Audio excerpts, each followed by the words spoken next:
right, the recently leaked audio of Iran's foreign minister, Minister Zarif, where he was lamenting the influence of the country's Revolutionary Guard Corps in his diplomatic efforts with the West, is presenting a new challenge for the Biden administration in their effort to relaunch the 2005 nuclear deal, also known as the Joint Comprehensive Plan of Action with Iran. This is facing now bipartisan opposition. Joining me now to talk more about this is Senator Mike Rounds from the state of South Dakota, who serves on the Senate Armed Services Committee and the Foreign Relations Committee, among others. Senator, welcome back to the program. Tony, thank you very much for the opportunity to visit today. So this has long been a problem for Republicans, this agreement that Barack Obama struck with Iran, President Trump pulling out, putting kind of biting sanctions on Iran. The Biden administration now wanting to relaunch that agreement, but it looks like they've got a long way to go to get that through Congress. I would agree with you, but the problem is that they don't need to get it through Congress if all they do is make a political deal again. Remember that if it is going to be a treaty, then that means it has to be approved by the Senate. President Obama did not go the route of a treaty, basically because he knew he couldn't get it done. Vice President Biden at that time was well aware of that. Now, as the President of the United States, I doubt that he would bring it forward as a treaty, based on the fact that most of us have had the opportunity to learn about the original Joint Comprehensive Plan of Action, or the JCPOA, or basically the Iran nuclear deal. And what happened during that time period was it didn't stop them from getting nuclear weapons. It simply delayed and basically blessed their long-term nuclear ambitions, while at the same time providing them additional resources. And on their part, after we had completed our end of this so-called political agreement, they continued to advance their own ballistic missile program. They continued to increase their military spending by, get this, 90%. And, look, they continued to intervene in Syria. They continued to supply additional funds to Hezbollah. And they got very actively involved in and intervened in Yemen. They have not necessarily been a good partner, even in this political deal. No, so the rest of us, we'd like to see this thing stopped. One of the things that we've tried to do, Senator Blackburn, myself, and several others, was to propose that we stop financing this proposed deal before it ever gets started. That's where we are today. Now, on the sanctions that were put in place by President Trump, if any kind of agreement, it's assumed that the Biden administration would have to remove some of these sanctions. If I'm not mistaken, those sanctions, if they're removed, that would require congressional approval, at least some of them, would they not? Well, here's part of the deal. Remember, we allow a president to put sanctions in place on their own. When it comes to foreign affairs, the Congress of the United States has ceded a lot of its authority to the executive branch of government, and that would also be true in this particular case.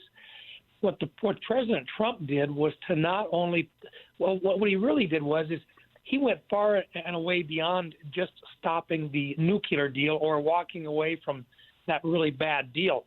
He also continued to put additional sanctions on Iran because of what they were doing with regard to the terrorism, because of their military activity, what they were doing in Syria, and so forth. So what he did was what other presidents have done in the past with regard to foreign policy, simply saying we're going to put additional sanctions in place that really have hurt Iran's ability, their economy, and their ability to trade with the rest of the world.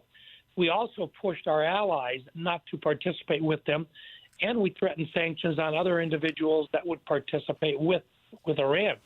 So now, as we move forward, what President Biden will probably have to look at, and what Iran will insist on, is that a number of those sanctions that were put in place by President Trump because of what Iran was doing besides their nuclear activities will probably have to be relaxed. Now, so far, President Biden has not done that. but clearly they're going to want something to come back to the table, and that's part of the reason why we've been so concerned. So you are proposing legislation, which obviously in a Congress controlled by the Democrats, probably going to be a heavy lift, but there are some members on the other side of the aisle, some Democrats, that also are concerned about Iran. Well, yes, and remember, when it comes to Iran, there's some of our allies in the region, such as Israel, have made it very clear that they do see the Iranian nuclear program as an existential threat to their country. And look, Israel is our best ally in the Middle East.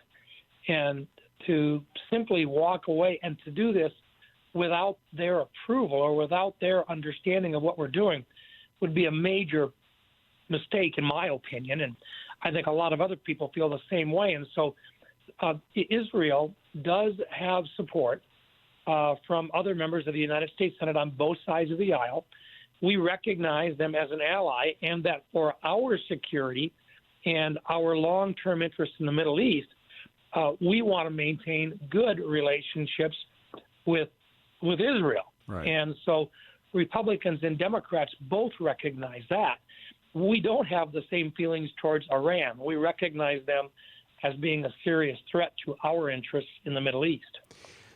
You mentioned Israel, and we're talking about I just mentioned the foreign minister in Iran, Zarif, and in these leaked audios, leaked tapes, it also included the fact that John Kerry had informed him of Israeli actions against Iran, primarily in Syria. Does that not create some concern from you that we had one of, now who's a top official in the Biden administration, and this may have been occurring when he was in the Obama administration, tipping off an adversary about what one of our allies is doing?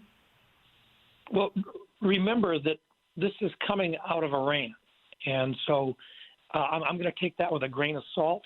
I have not had a classified briefing on that particular evidence that's been presented, or at least that which has been leaked. So before I jump to a conclusion that it is true, I'd want to see clear evidence of that. But if it is true, that would be, in my opinion, a very serious issue, and most certainly should be fully investigated by this administration. And, they've got to take a hard look at whether or not that brings to mind the competency of that individual, the former Secretary of State.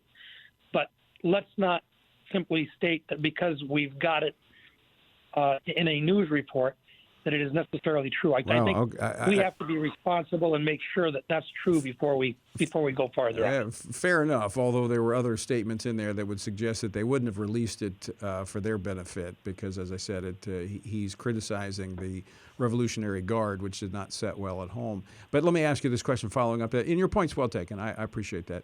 But are there members of the Senate that are asking for that classified briefing to find out, in fact, if this did occur? Well, first of all, I would expect that in the Foreign Relations Committee we will have briefings on that. But more than that, I've signed on requesting that the Biden administration fully evaluate this and report back to us as to what actually did occur. So, look, I would suspect that if there's anything to this, we'll find out about it in a classified briefing, probably before we actually find anything released publicly. So, Senator Rounds, do you see a path forward for an agreement between the Biden administration and Iran in re-entering this nuclear deal? Do you think it's going to happen at this point? I honestly don't know. It's possible since, then former Vice President Biden was part of that discussions. He's had aides that are now there now that were part of that. Clearly, they would like to go back to some of the issues that they worked on during the Obama administration. And anything that President Trump did, they're doing their best to undo, whether it's tax reform or rebuilding the economy or anything else. they're taking exactly 180 degrees away. But in this particular case, look, they're trying to do this because they think that it's at least going to delay a nuclear Iran. I'm of the opinion that simply blessing it a few years farther down the line is not the way towards a permanent peace in the Middle East. But so they're stuck between a rock and a hard place right now, and they should keep the sanctions on at this point. And we're up against a break, but that was what I was going to ask you. Aren't the sanctions working? I mean, I think we're in the best position we could possibly be in right now. We could be better, to be stronger, but I think to undo those sanctions actually puts us in a weaker place. I agree with you, and they should not be letting the sanctions go without getting something in return. All right. Senator Mike Rounds, thanks so much for joining us. As always, great to talk with you.